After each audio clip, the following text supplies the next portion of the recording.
자, 안녕하세요. 13장 마지막 강의를 시작하도록 하겠습니다.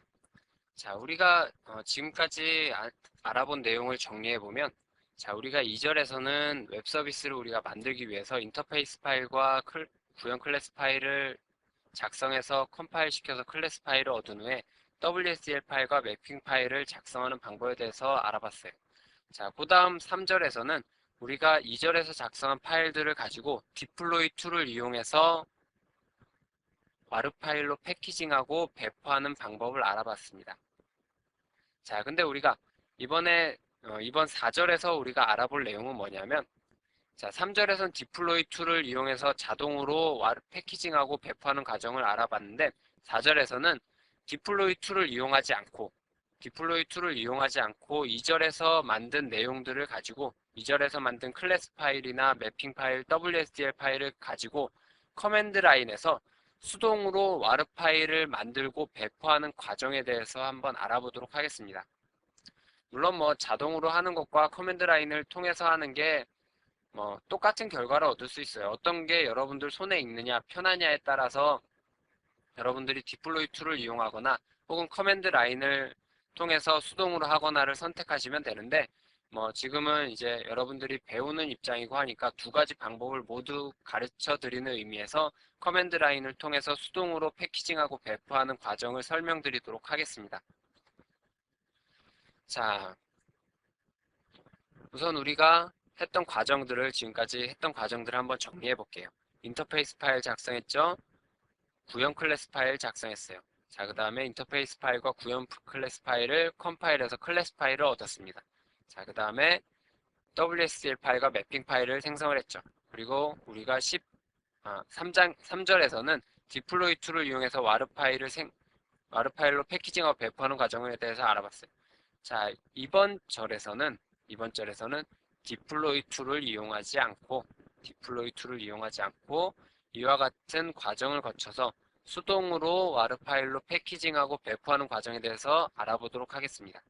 자, 수동으로 배포하기 위해서는 우선 작성해야 될 내용이 많아요. 그 자세한 내용을 알아보면 먼저 와르 파일 생성을 위해서 디렉토리 구조를 수동으로 와르 파일을 생성하기 위한 구조에 맞게 변경을 시켜야 됩니다. 자, 그 다음에 web.xml 파일을 작성하고, 그 다음에 sun-web.xml 파일을 작성하고, 그 다음에 webservices.xml 파일을 작성하고, 와르 파일로 패키징한 후에 와르 파일을 asadmin이라는 툴을 이용해서 배포하시면 됩니다.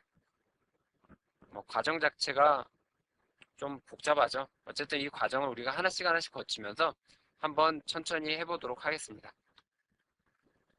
자, 우선 와르 파일을 생성을 위해서 디렉토리 구조를 변경시켜야 됩니다. 자, 제가 직접 하면서 여러분들께 설명을 드리도록 하겠습니다. 갑자기 웬 치명적인 오류가 발생을 했네요. 자, 파워포인트는 좀 이따가 다시 실행하도록 하겠습니다. 자, 어쨌든 우리가 src 디렉토리를 만들어서 이제 소스 파일을 작성을 했고요. 그리고 빌드 디렉토리에 클래스 파일과 WSDL 파일, 매핑 파일을 작성을 했습니다. 근데 우리가 와르 파일을 만들기 위해서 제가 여기에 와르란 디렉토리를 새롭게 하나 만들어서 이곳에다가 모든 파일들의 구조를 변경시키도록 하겠습니다. 자, 와르 파일에 들어가서 우선 웹 inf라는 폴더를 하나 작성을 하고요. 그리고 웹 inf 폴더 안에 클래시스라는 폴더를 하나 작성을 합니다. 이 클래시스 안에는 실제로 우리가 컴파일해서 만든 클래스 파일들을 넣으시면 됩니다. 그래서 빌드 디렉토리에 헬로 서비스 이 패키지와 통째로 클래시스 디렉토리에 넣었습니다. 자, 그래서 클래시스 디렉토리 밑에 헬로 서비스 패키지 밑에 들어가 보면 이와 같이 클래스 파일이 있겠죠. 자, 그 다음에 웹 inf 폴더 밑에다가 WSDL 문서를 저장하기 위한 WSDL 폴더를 만들고요. 이 WSDL 폴더 안에 WSDL 문서를 넣습니다. 자, 그리고 와르 파일 밑에다가 빌드 디렉토리를 하나 생성을 하고요. 빌드 디렉토리 생성해서 이 빌드 디렉토리에는 매핑 파일을 넣으시면 됩니다. 자, 그럼 이제 우리가 디렉토리 구조를 모두 변경을 완료했습니다. 자, 와르 디렉토리 밑에 빌드 디렉토리 생성해서 그곳에 매핑 파일을 집어넣고요. 그리고 와르 디렉토리 밑에 웹 inf라는 폴더를 만들어서 클래시스 디렉토리 밑에 모든 클래스 파일들을 집어넣었고, 그리고 WSDL 폴더를 만들어서 WSDL 파일을 집어넣었습니다.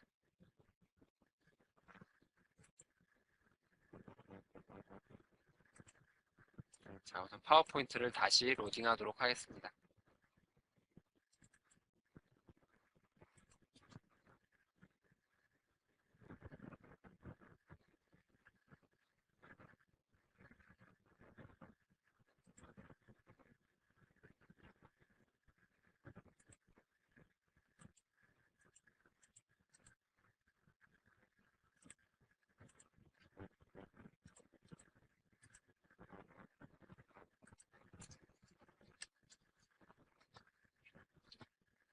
자, 이제 디렉토리 구조를 변경시켰으니까 이제 와르 파일을 만들기 위한 작성하기 위한 파일들을 하나씩 작성해 보도록 하겠습니다. 자, 우리가 첫 번째로 우선 web.xml 파일을 작성을 해야 되는데요. 이 web.xml 파일은 웹 서비스 서블릿에 대한 정보를 기술하기 위한 파일입니다. 자, 여러분들 톰캣 써보신 분들이면 web.xml 파일에 대해서 조금은 알고 계실 거예요. web.xml 파일은 그 서버에 대한 정보와 그 서버가 제공하는 서비스에 대한, 그러니까 웹 디렉토리에 대한 정보를 기술하기 위한 파일이 바로 web.xml이죠. 마찬가지로 여기서 사용되는 web.xml도 웹 서비스가 제공하는 서블릿에 대한 정보를 기술하기 위한 파일입니다. 자, 그래서 이 web.xml 파일 형식을 여러분들이 다 외워서 작성하신다는 건 불가능하고요. 이미 기존에 작성되어 있는 정보를 여러분들이 수정해서 사용하시는 형식으로 사용을 해야 될 것 같아요. 그래서 web.xml 파일의 루트 엘리먼트는 webapp입니다. webapp에는 display name 엘리먼트가 있는데요. 이 display name 엘리먼트의 값은 웹 서비스의 이름을 입력하시면 됩니다. 자, 그 다음에 서블릿 엘리먼트가 있는데 서블릿 엘리먼트 하위에 디스플레이 네임과 서블릿 네임 그리고 서블릿 클래스에 대한 정보가 있습니다. 디스플레이 네임과 서블릿 네임은 보여줄 네임과 그러니까 출력될 네임과 여러분들이 만든 그 서블릿에 대한 이름을 입력해 주시면 돼요. 그리고 서블릿 클래스는 여러분들이 작성한 구형 클래스의 이름을 패키지명과 함께 작성해 주시면 됩니다. 자, 그 다음에 서블릿 매핑이란 엘리먼트가 있는데요. 이 서블릿 매핑 엘리먼트에는 앞서 작성한 서블릿 네임을 적어주시고 그리고 URL 패턴에는 여러분들이 제공하는 그 웹 서비스에 별칭 정보를 입력하시면 됩니다. 별칭 정보가 뭔지는 우리가 3절에서 설명을 드렸죠. 자, 별칭 이름을 입력해 주시면 됩니다. 그래서 별칭 이름은 저는 hello라고 입력을 했습니다. 그래서 이 hello라고 입력하면 URL이 로컬호스트 어쩌고 저쩌고 될 때 요 마지막 URL이 hello가 된다라는 의미죠. 그래서 이 마지막에 사용되는 종점 URL 별칭 정보를 이 URL 패턴 엘리먼트의 값으로 적어주시면 됩니다. 이와 같이 해서 web.xml 파일을 작성하시면 되고요. 자, 그 다음에 여러분들이 또 하나 sun-web.xml 파일을 작성하셔야 됩니다. 이 sun-web.xml은 웹 서비스를 제공하기 위한 URL과 인터페이스에 관련된 정보가 기술된 파일이 바로 sunweb.xml이에요. 그래서 sunweb.xml은 sunwebapp라는 루트 엘리먼트를 가지고 있고요. 자, sunwebapp 루트 엘리먼트 밑에 첫 번째로 눈에 띄는 건 이제 컨텍스트 루트라는 엘리먼트인데요. 이 컨텍스트 루트 엘리먼트는 웹 서비스를 제공하려는 컨텍스트 루트를 입력해 주시면 됩니다. 자, 컨텍스트 루트란 웹 서비스가 로컬호스트 땡 헬로라고 제공될 때 이 가운데 있는 URL, 그러니까 도메인을 제외한 루트 URL을 말한다 그랬죠. 자, 그러면 이 가운데 있는 루트 URL은 뭐가 되겠어요?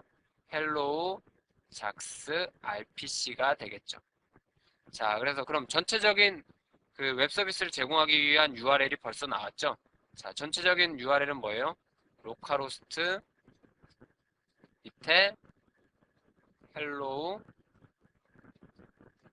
JAX RPC 밑에 그리고 우리가 앞서 web.xml에서 입력했던 hello가 되겠죠. 자, 그래서 이 컨텍스트 루트에는 컨텍스트 루트의 이름을 입력해 주시면 됩니다. 그 다음에 서블릿 엘리먼트에 이제 서블릿에 관한 구체적인 정보를 기술하시면 되는데요. 여기서 볼 거는 포트 컴포넌트 네임과 그리고 엔드포인트 어드레스 URI 정보를 보시면 됩니다. 포트 컴포넌트 네임은 인터페이스의 이름을 입력하시면 돼요. 그리고 엔드포인트 어드레스 URI는 앞서 web.xml에서 작성했던 별칭 이름을 입력해 주시면 됩니다. 자, 그 다음에 이제 웹서비스.xml 파일을 마지막으로 작성하셔야 되는데요. 웹서비스.xml 파일은 여러분들이 제공하려는 이제 웹서비스에 구체적인 정보가 기술된 파일입니다. 그래서 웹서비스.xml 파일은 웹서비스를 루트 엘리먼트로 가지고 있고요. 몇 가지 중요한 것만 설명드리면 웹서비스 디스크립션 네임과 디스플레이 네임은 웹서비스를 보여주는데 출력하려는 이름과 그리고 웹서비스에서 WSDL 문서에 이름을 입력해 주시면 됩니다. 웹서비스 디스크립션 네임 엘리먼트에는 WSDL 문서에 이름을 입력해 주시면 돼요. 그리고 WSDL 파일 엘리먼트에는 WSDL 파일의 위치를 직접 입력해 주시면 됩니다. 그래서 우리가 WSDL 파일을 어디에 위치시켰냐면 웹inf 디렉토리 밑에 WS 디렉토리 밑에 WSDL 파일을 위치시켜 놨죠. 그래서 이와 같이 WSDL 파일의 경로를 입력해 주시면 됩니다. 자, 그 다음에 JAX RPC 매핑 파일 엘리먼트는 우리가 그 생성한 매핑 파일의 위치를 매핑 파일의 경로를 입력해 주시면 돼요. 자, 그 다음에 포트 컴포넌트에는 웹 서비스를 호출하기 위한 이제 포트에 대한 정보를 기술하게 되는데요. 여기서 우리가 봐야 될 거는 WSDL 포트란 엘리먼트입니다. WSDL 포트에는 우리가 3절에서 그 웹 서비스를 디플로이 툴을 이용해서 배포하면서 제가 포트에 대한 정보를 여러분들께 간단히 설명드렸어요. 그래서 포트란 웹 서비스를 호출하기 위한 통신 이름을 말한다라고 제가 설명을 드렸습니다. 우리가 일반적으로 생각하고 있는 뭐 80 포트나 8080 포트나 이런 포트 번호와는 다른 개념이라 그랬죠. 그래서 웹 서비스에서 사용되는 포트란 그 단어는 웹 서비스를 호출하기 위한 웹 서비스와 통신하기 위한 이름을 가상의 이름을 이제 포트라고 이야기를 합니다. 그래서 포트 이름을 이와 같이 입력해 주시면 되고요. 그리고 서비스 엔드포인트 인터페이스에는 인터페이스의 이름을 패키지명과 함께 적어주시면 됩니다. 그 다음에 서비스 인풀 빈이라는 엘리먼트 하위의 서블릿 링크 엘리먼트에는 우리가 앞서 web.xml에서 작성했던 서블릿의 이름을 입력해 주시면 됩니다. 자, 이와 같이 해서 우리가 세 가지 파일을 작성했어요. web.xml 파일, 그리고 sun web.xml 파일, 마지막으로 웹서비스.xml 파일. 그래서 여러분들이 수동으로 와르 파일을 생성해서 배포하기 위해서는 이와 같은 세 가지 파일을 여러분들이 직접 작성을 하셔야만 합니다. 굉장히 좀 복잡하죠. 뭐 작성 방법이 그리 쉬운 것도 아니고 여러분들이 좀 이걸 수동으로 작성하시려면 기존에 있던 잘 작성된 파일을 가지고 여러분들이 좀 많이 생각하셔서 아마 직접 작성을 하셔야 될 겁니다.